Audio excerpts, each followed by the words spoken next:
નમસ્કાર, હું છું તમારી સાથે સંગાતી નીલમ દવે. તમે મને હંમેશા સાંભળી છે ગુજરાતી કાર્યક્રમમાં સાત સંગાતમાં, જ્યાં એક પ્રયત્ન રહે છે, નમ્ર પ્રયાસ રહે છે તમારા માટે ગુજરાતી સંગીત અને સાહિત્યની વાતો લાવવાનો. સંગીતની જ્યારે વાતો કરું તો સંગીતના એક એવા સિતારાની હું વાત કરવા જઈ રહી છું કે જેમણે ગુજરાતી ફિલ્મી ગીતો, ગુજરાતી ગીતો, લોકગીત, ગરબા અને સાથે સાથે ડાયરો, એની સાથે સાથે ફિલ્મી ગીતોમાં પણ ખૂબ જ સુંદર જમાવટ કરી છે.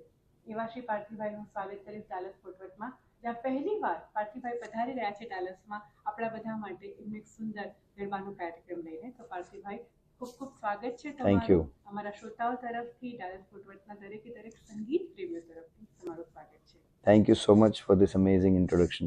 Thank you so much Parthivbhai. તમારી મહેનત એટલી છે, તમે એટલી સુંદર કળા પ્રદર્શિત કરી છે અને એટલા માટે તમે હકદાર છો આ પ્રશંસા માટે. તો પાર્થિવભાઈ, સંગીતની જ્યારે વાત નીકળે કે સંગીતની યાત્રાની વાત નીકળે, તમારા પરિવારમાં સંગીતનું વાતાવરણ રહ્યું જ હતું.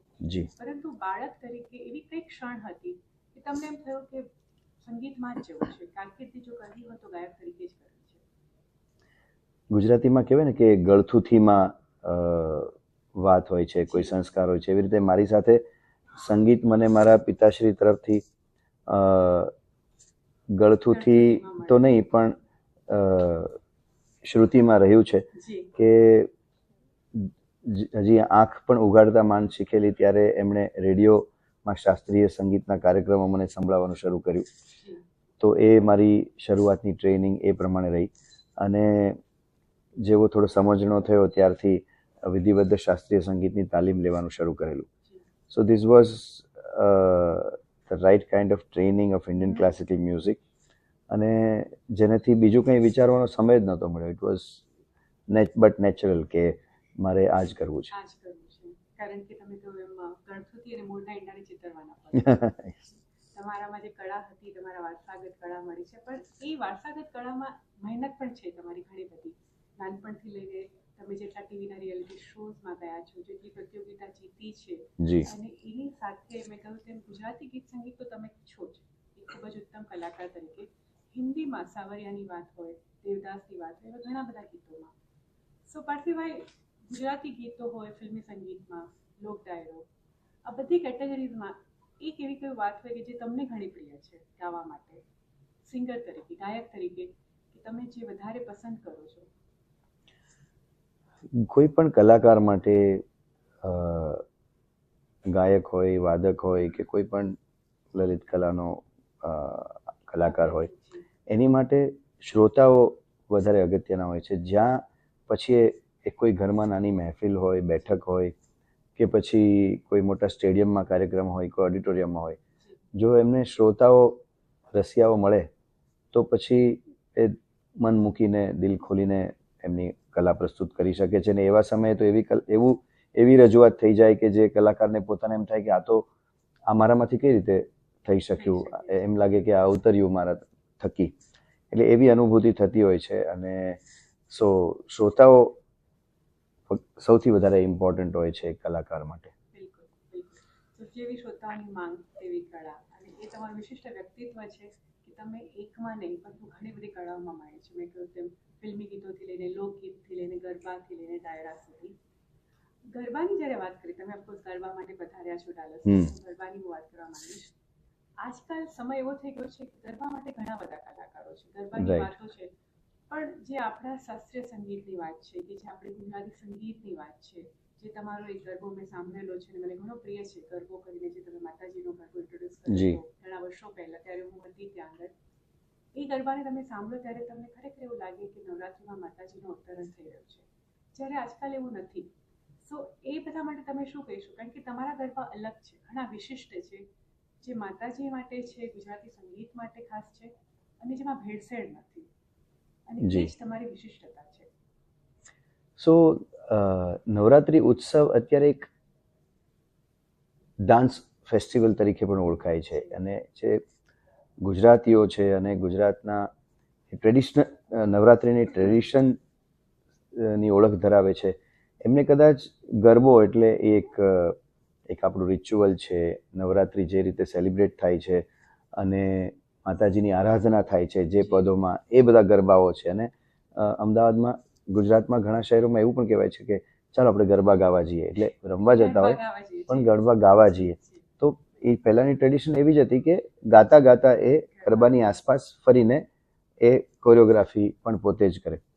પણ આજે એ સમય સાથે ઘણું બધું પરિવર્તન આવ્યા છે. એમાં નવરાત્રિ એક ડાન્સ ફેસ્ટિવલ તરીકે ઇન્ટ્રોડ્યુસ થઈ છે, અને જ્યારે when it becomes a festival, when it is dance oriented, એટલે એના મ્યુઝિકમાં પણ ઘણા બધા પરિવર્તન આવે. જેમ તમે જોશો કે મુંબઈની નવરાત્રિ સાવ અલગ છે, એકદમ વાઇબ્રન્ટ, અને વડોદરાનો પણ એક અલગ મિજાજ છે, અમદાવાદની પણ અલગ વાત છે, અને ગામડાઓમાં જે નાના ગરબા થાય એ બધા પોતે જ ગાય અને પોતે જ લે. એટલે જેમ દરેક ક્ષેત્રમાં વિકાસ થયો છે એમાં આજે ડાન્સ ફેસ્ટિવલ તરીકે પણ વિકાસ થયો છે, એટલે એની પરિભાષા બદલાતી હોય છે.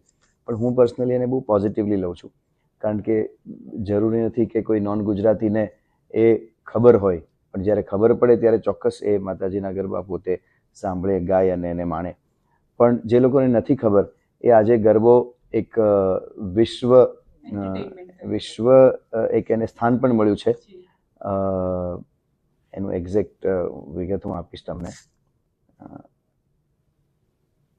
ગરબાને એક જે વિશિષ્ટતા છે એના માટે, સંસ્કૃતિ માટે, જેમ દિવાળીને સ્થાન મળ્યું છે તેમ કદાચ એક તહેવારને વૈશ્વિક ઓળખ મળી છે. યુનેસ્કો. હા, આઈ વિલ કન્ટિન્યુ. તો ગરબાને તો હવે યુનેસ્કો દ્વારા પણ માન્યતા મળી છે. એક વિશ્વવ્યાપી જે આપણું કલ્ચરલ એક હેરિટેજ છે એમાં એને સ્થાન મળ્યું છે, એટલે વિશ્વને ખબર પડી છે. અને હવે જ્યાં હમણાં હું સ્વિટ્ઝરલેન્ડ અને જર્મની જઈને આવ્યો, મને ખબર પડી કે ત્યાં પહેલી વાર આવું રાસ ગરબાનો ઉત્સવ થયો, અને ત્યાં બધા ત્યાંના રહેવાસીઓ ખાસ ગરબાના ક્લાસ લીધા, શીખ્યા, અને પછી એમણે રજૂ કર્યું. એટલે આવો વિશ્વવ્યાપી થઈ રહ્યો છે, એનો પણ એક વિશેષ આનંદ છે. બિલકુલ, બિલકુલ. અને તમે કહ્યું કે આપણી જે સંસ્કૃતિ છે, ગુજરાતીઓની આગવી ઓળખ ગરબાને, એને હવે વિશ્વમાં સ્થાન મળ્યું છે, વૈશ્વિક ઓળખ મળી. કરેક્ટ. બહુ સુંદર છે. તમે ડાલસમાં પહેલી વાર આવ્યા છો, પરંતુ તમારા આવ્યા પહેલા તમારી ઓળખાણ બધી જ છે.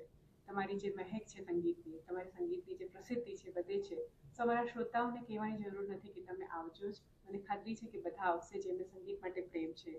I would like to correct you, sorry to interrupt, but ડેલસમાં હું બહુ બધી વાર આવ્યો છું, અને 1998માં પહેલી વાર આવેલો. ગરબા માટે પહેલી વાર આવું છું.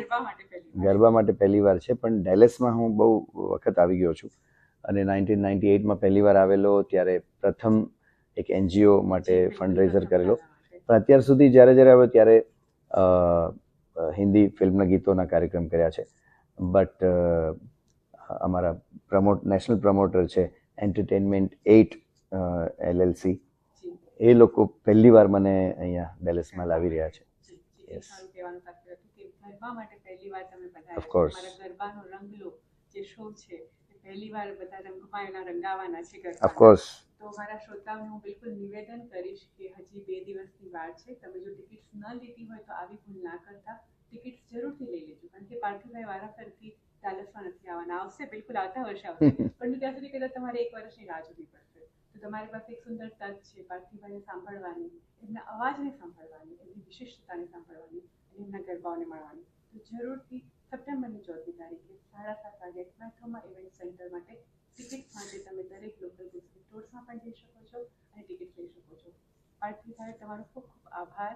અને મેં કહ્યું તેમ તમે એક સંગીતકાર છો, સારા ગીતકાર, તમે એક એવા કલાકાર છો કે જેમના અવાજમાં કંઈ પણ સાંભળવું ગમે, ચાહે ગરબાની વાત હોય, હિન્દી ફિલ્મોની વાત હોય, ગુજરાતી ફિલ્મોની વાત હોય.